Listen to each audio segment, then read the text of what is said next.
Olá, caros amigos telespectadores, o programa Um Sentido para a Sua Vida está no ar. E hoje com a quinta aula sobre Espiritismo do curso O que é o Espiritismo da FESP.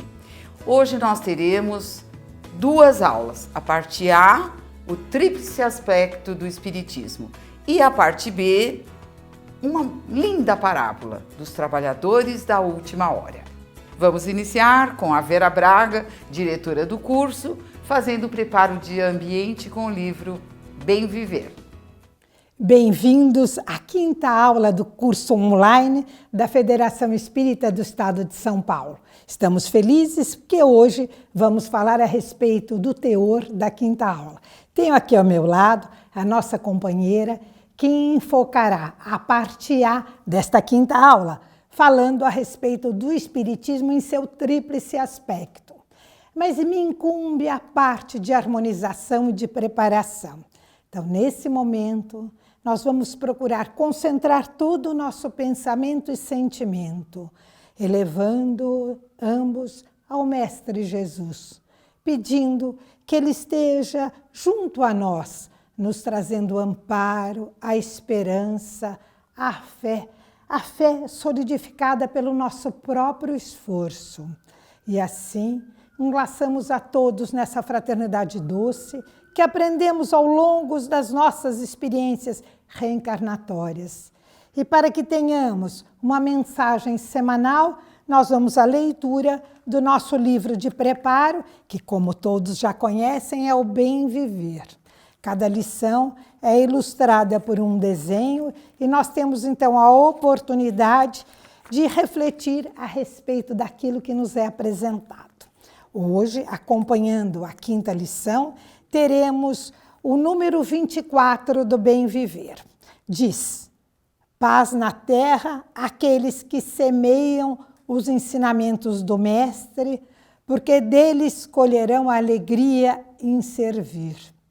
Este texto evoca no nosso coração e no nosso sentimento e razão a ideia de que nós devemos fazer ao outro aquilo que gostaríamos de receber.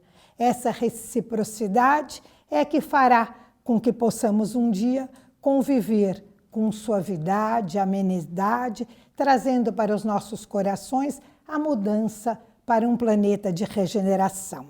Mas agora vamos deixar a palavra com a nossa querida Lídia Maria Andrade Conceição. Bem-vinda! Muito obrigada, Vera. E nós vamos então passar o conteúdo da nossa quinta aula, parte A, que é o Espiritismo em seu tríplice aspecto.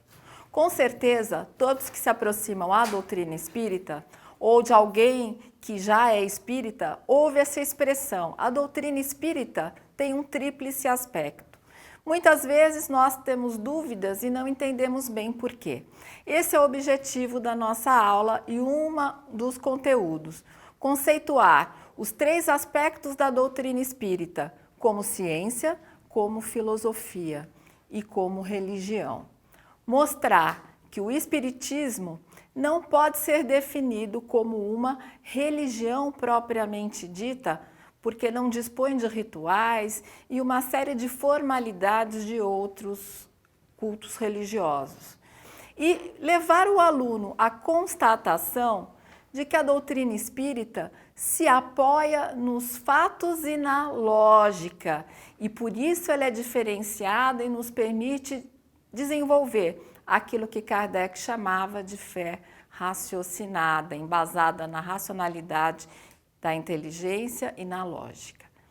Então, o homem, desde o início da sua caminhada no planeta Terra, como seres em evolução, tem uma série de dúvidas existenciais. Carregamos conosco uma série de inquietações e indagações. Quem eu sou? Para onde vou? De onde vim? Qual o significado da minha existência? Muitas vezes, diante dos conflitos que passamos na vida, nós temos dúvidas a respeito de algumas situações que somos obrigados a vivenciar. Por que eu? Como lidar com a morte ou com as separações de pessoas amadas? Como lidar com tudo isso? A doutrina espírita, justamente, vai nos trazer respostas para todas essas indagações existenciais. E mais, vai nos trazer consolo, porque ela nos permite compreender a vida em seus múltiplos aspectos, em toda a sua complexidade. Nos permite entender o motivo pelo qual passamos por algumas situações e aceitar, trabalhando a possibilidade da nossa renovação. E justamente a doutrina espírita nos permite tudo isso em razão do seu tríplice aspecto.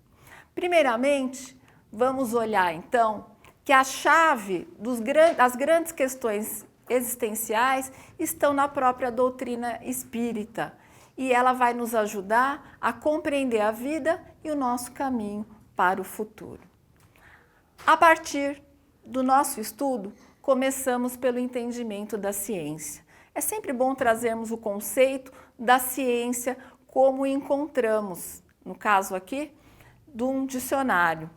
Conhecimento amplo adquirido via reflexão ou experiência. É um processo racional usado pelo homem para se relacionar com a natureza e assim obter resultados que lhe sejam úteis. Com esse conceito de ciência que nós encontramos em qualquer dicionário, nós vamos agora trazer para a doutrina espírita e vamos perceber que a ciência espírita se vale dos mesmos métodos. Ela nasce da observação dos fenômenos espíritas, as mesas girantes, que nós já pudemos observar e entender em aulas anteriores desse nosso mesmo curso. É ciência porque vai estudar o fenômeno e o fenômeno vai nos permitir entender o quê? As suas leis, as leis que permitem que esse fenômeno ocorra. É claro que a ciência espírita está sempre preocupada e ela depende da existência e da vontade do espírito que deseja se comunicar. E é por isso que tem encontrado muitas críticas entre aquelas pessoas céticas, mas pelo método utilizado, e o método que utilizou Kardec, um método de observação e de interpelação, indagação, é ciência sim. E se utiliza do método dialético, que Kardec vai conversar com os espíritos a partir da observação e vai extrair todo o conhecimento que eles podem nos dar. O desenvolvimento da ciência vai possibilitar, então, o surgimento da doutrina espírita. Ela não vai surgir do nada, ela vai surgir da observação e do conhecimento que os espíritos nos trazem. Muito desse conhecimento que só é possível graças a estas comunicações. Então, na Gênese, Kardec vai nos falar, justamente no capítulo 1º, que era necessário que o homem tivesse conhecimento da ciência para que a doutrina espírita pudesse surgir. Não era possível, embora os fenômenos mediúnicos já existissem desde que o mundo é mundo, não era possível as comunicações organizadas antes do momento em que a ciência surgisse com seu método de experiência e de vivência. A observação, então, vai ser o método e a consciência é necessária no nível da experiência do sensível para que se possa extrair algum conhecimento. Então, a partir desse estudo, olha só o que a doutrina, a ciência espírita nos permitiu observar. As leis divinas e sua relação com o equilíbrio do universo. Não somos mais fruto de um caos, de um momento, de qualquer acaso. Somos frutos de leis imutáveis que organizam o universo. A partir da ciência espírita, tomamos consciência de que o espírito é imortal e que nós nos comunicamos e temos a possibilidade de nos comunicar com cooperação mútua. A continuidade da vida, ela permanece e a morte é apenas do corpo orgânico. A reencarnação é um fato da vida e serve para que o espírito possa se aperfeiçoar moralmente. E isso tudo nós vamos descobrir a partir das comunicações que Kardec teve com os espíritos, em que pôde observar espíritos que contavam que já haviam vivido, alguns já eram felizes, outros não, todos eles em profundo aprendizado. Descobrimos também com a ciência espírita que mantemos nossos laços espirituais. Aqueles parentes e amigos que partiram continuam nos amando, não importa onde estejam. Ou seja, a reencarnação apenas fortalece os nossos laços. E a dinâmica evolutiva do espírito é a partir do princípio inteligente, que é o progresso do espírito sempre. Começamos simples, ignorantes e caminhamos em busca da nossa perfeição. Tudo isso a ciência espírita, pelo fenômeno, nos percebe observar e conhecer. Mas será que basta esse espiritismo como ciência? Para isso temos a nossa filosofia. A filosofia, segundo Platão, que é um dos precursores do próprio cristianismo, que está inclusive na abertura, na introdução do Evangelho segundo o Espiritismo, é o uso do saber em proveito do homem. A filosofia permite ao homem extrair com a sua razão, a partir da experiência e daquilo que ele conhece, conclusões, uma teoria. E por isso nós vamos observar que a doutrina espírita também é filosofia.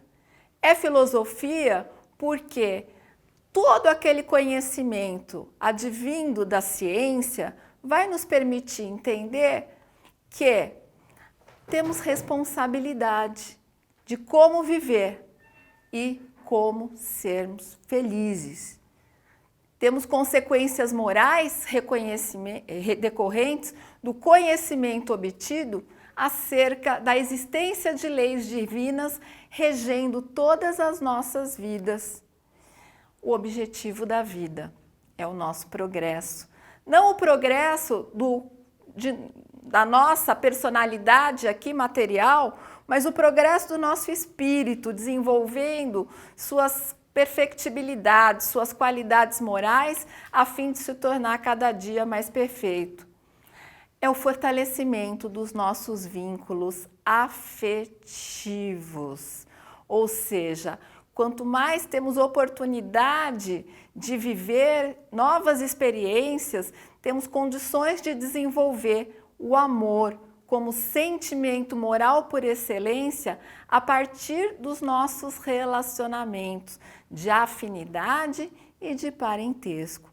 Todas essas conclusões são filosóficas, que servem para direcionar a nossa vida e a nossa existência. Então, dentro da visão filosófica da doutrina, podemos dizer que o aperfeiçoamento moral é um convite e é um motivador que havíamos recebido já de Jesus, o espírito mais evoluído que caminhou pelo planeta, nosso governador planetário, e que já havia nos convidado a sermos perfeitos, assim como nosso Pai. E a lei do amor, que resume o caminho da nossa transformação moral como espíritos. E assim nós nos aproximamos do terceiro aspecto da doutrina espírita, que é o aspecto religioso. Por que religião? Vamos encontrar na origem da palavra, na sua etimologia, origem latina, religione, muitos significados. Lactâncio, já no século III ou IV depois de Cristo, vai nos dizer que religião vem de religar, que é esse laço que serve para religar os seres humanos a Deus. Então, o Espiritismo é religião? Podemos considerar o seu aspecto religioso fundamental, porque Toda filosofia espírita serve para nos aproximar de Deus, reconhecendo a sua existência e nos aproximando dele, vivendo suas leis. Mas não é uma religião como as outras, porque não existe no espiritismo cultos exteriores, ritos e quaisquer formalidades. É uma religião que nos convida a nos relacionarmos com Deus a partir do conhecimento de suas leis, da incorporação de novos valores e da nossa vivência exterior desses novos valores, tais como Jesus nos ensinou. É, portanto, uma religião, do aspecto religioso, nós somos cristãos, porque seguimos os ensinamentos de Jesus. A nossa razão é fruto da inteligência, que o espírito vai desenvolvendo ao longo de suas existências, e é indispensável a nossa ligação com Deus. Sem a compreensão da vida, das suas leis, como nos aproximar de Deus de uma forma serena e concreta, vivenciando os ensinamentos de Jesus e as leis divinas na nossa vida. Emmanuel, que é um espírito que foi mentor de Francisco Cândido Xavier, um grande médium já desencarnado e que nos deixou uma farta literatura espírita importantíssima para a melhor compreensão da doutrina, vai nos falar no livro Consolador, que é a respeito do tríplice aspecto da doutrina espírita. Triângulo de forças espirituais. A ciência e a filosofia vinculam à Terra essa figura simbólica, porém a religião é o ângulo divino que a liga ao céu. Ou seja, a ciência e a filosofia são fundamentais para nos dar o entendimento necessário, mas é a religiosidade que vai se desenvolver a partir daí. Normalmente, a religiosidade está na base de qualquer aproximação nossa com Deus, porque o homem, desde a época das cavernas, já procurava Deus. A partir daí, criava o seu próprio sistema filosófico, às vezes totalmente ilusório ou construído sem nenhuma realidade. E quando ele contrastava com a ciência era colocada de lado. Por isso, muitas religiões, ao longo da nossa evolução, deixaram de lado a ciência, que chegou a ser banida, inclusive, em algumas fases da humanidade. A doutrina espírita, ao contrário, como ela parte do fato espírita, desenvolve a filosofia, para chegarmos à nossa religiosidade, ela é fato, ela é concreta, ela nos permite uma razão e uma religiosidade forte que não se percam ao longo das nossas dificuldades durante a nossa vida. O homem é um espírito e a partir das experiências ele vai construir com a sua inteligência e razão a percepção do universo. O conhecimento e a vivência é que vão erguer o homem para caminho a Deus. Então a doutrina espírita traz a síntese de todo o conhecimento humano. É por isso que ela é ciência, ela é filosofia e ela é religião. Emmanuel, no Consolador, vai nos falar na questão 260, em razão dessa pergunta. Em face da ciência e da filosofia, como interpretar a religião nas atividades da vida? Religião é sentimento divino, cujas exteriorizações são sempre o amor, nas expressões mais sublimes, enquanto a ciência e a filosofia operam o trabalho da experimentação e do raciocínio. A religião edifica e ilumina os sentimentos. A fé raciocinada vem daí. É por isso que Kardec vai nos falar no livro Evangelho segundo o Espiritismo, capítulo 19, que essa fé se apoia nos fatos e na lógica. Não deixa nenhuma obscuridade. Cresce porque se tem certeza. E só se está certo quando se compreendeu. Essa é a religiosidade que o espírita desenvolve e que lhe permite encarar sempre a razão face a face, sem qualquer dúvida. Então, se eu sei, logo faço. Eu vivo a minha fé. O amor é a lei sublime de todas as leis divinas. E na medida em que compreendemos, mudamos a nossa vida e transformamos a nossa existência para trazer o outro para mais perto de nós e vamos até o outro nos aproximando dele. Então, esse é o verdadeiro significado que a doutrina espírita vai nos trazer a respeito do exercício da verdadeira fé. Deus é espírito e aqueles que o adoram devem adorá-lo em espírito e verdade.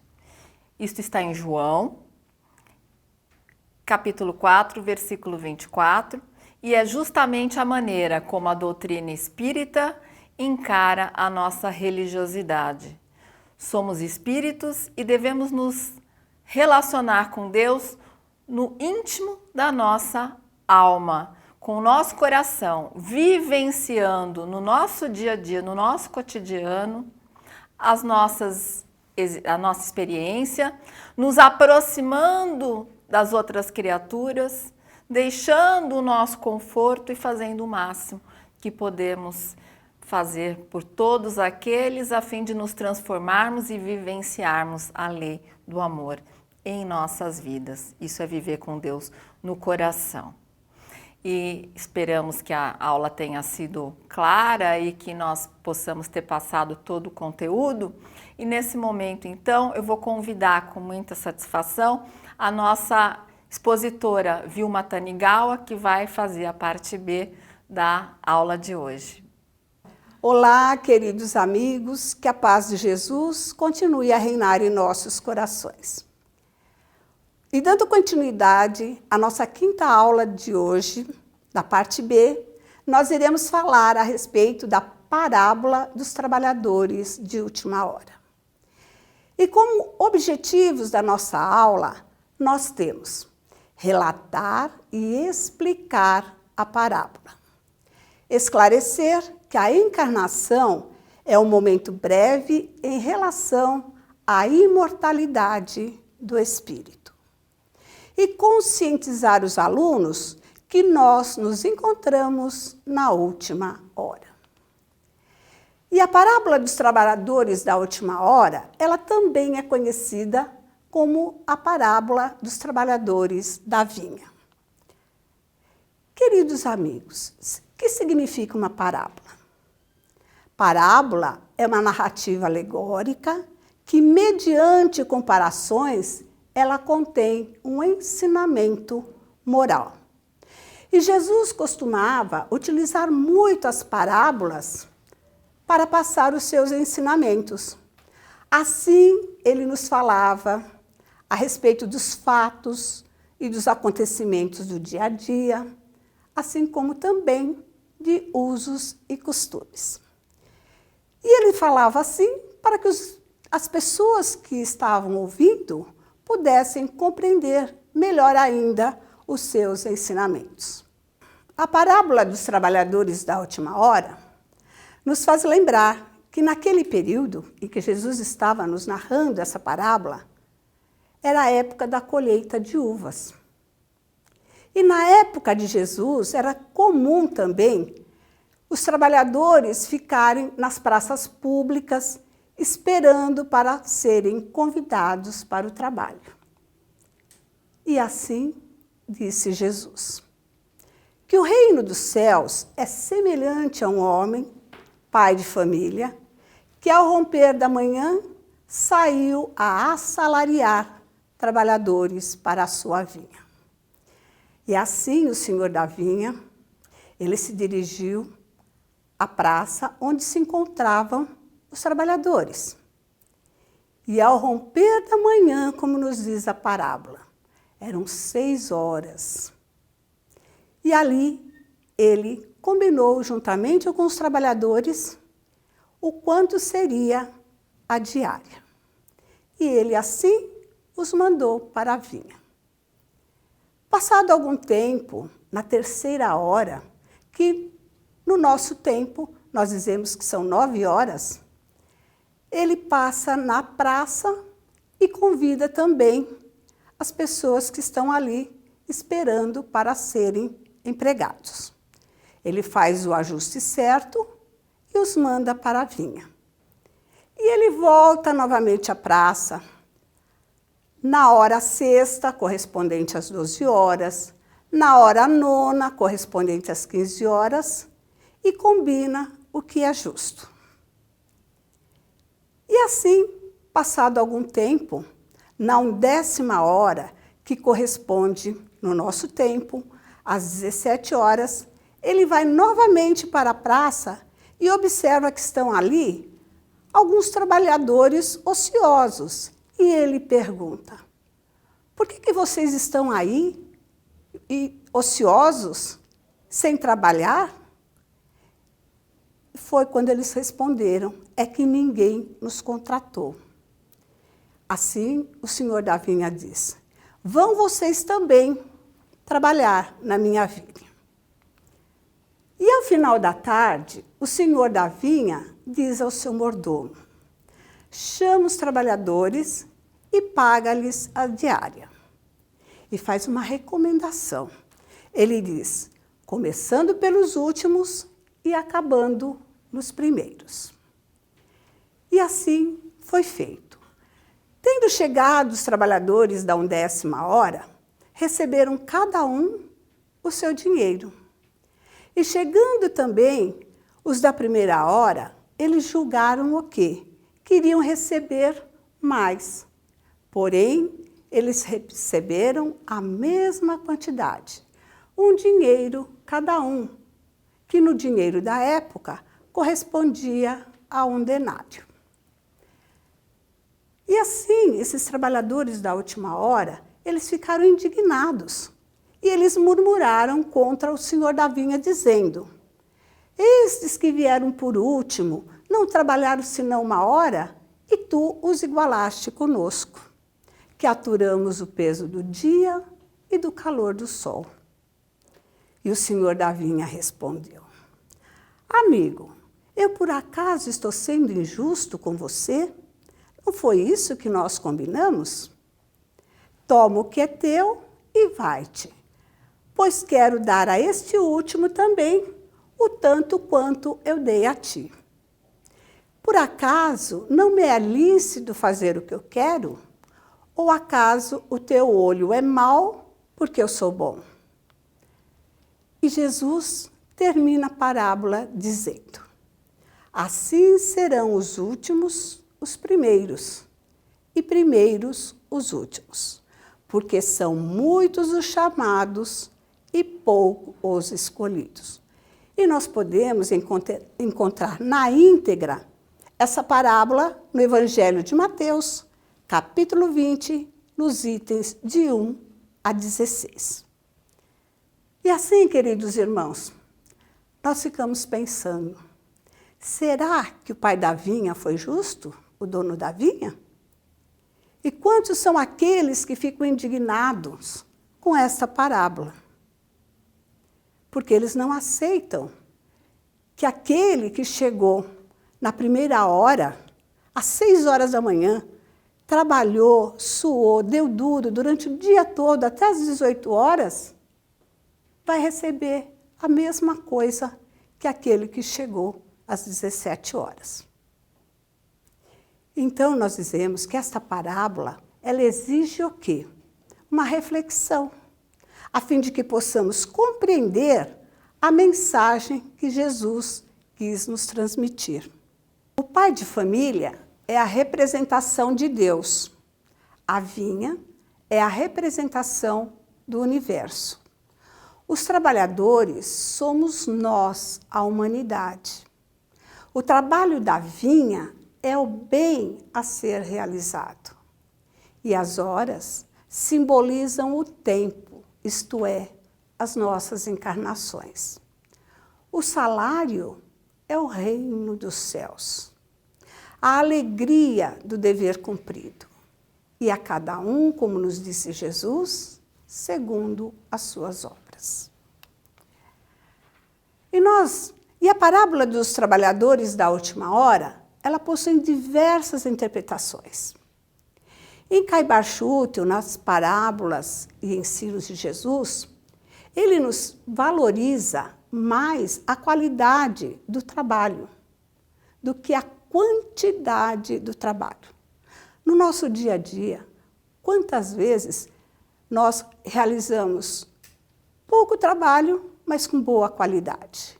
E outras vezes nós utilizamos o nosso tempo para realizar uma grande quantidade de trabalho, mas nós não a realizamos bem feito. E Rodolfo Caligares, ele nos fala o seguinte, que os trabalhadores da primeira hora são os espíritos que contam com maior número de encarnações, mas que eles não souberam aproveitar.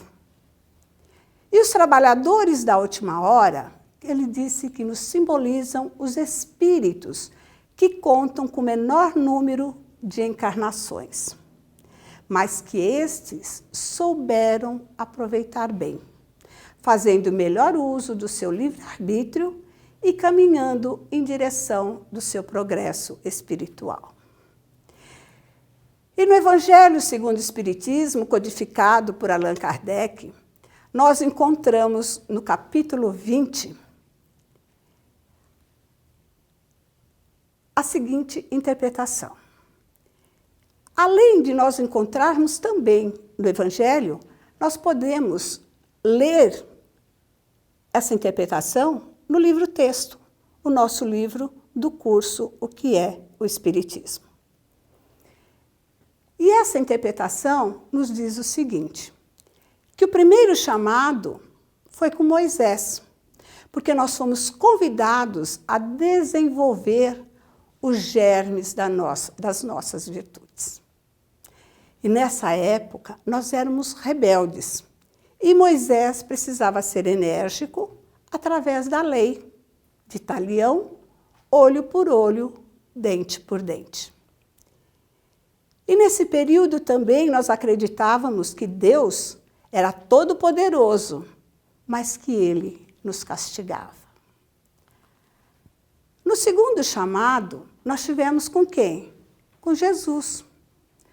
Nós fomos convidados a vivenciar o amor universal, através dos 10 mandamentos. E que Jesus muito bem resumiu em 2 grandes mandamentos. Primeiro, amar a Deus sobre todas as coisas. E o segundo, semelhante ao primeiro, que é amar ao próximo como a nós mesmos. E ele nos fala a respeito de um Deus que é um Pai amoroso, justo e bom. No terceiro chamado, todos somos convidados para uma nova encarnação, cujo objetivo é a nossa melhoria espiritual. E nós já temos condições de realizar esse trabalho moral e intelectual, desde que nós aceitemos com muita boa vontade, responsabilidade e caridade.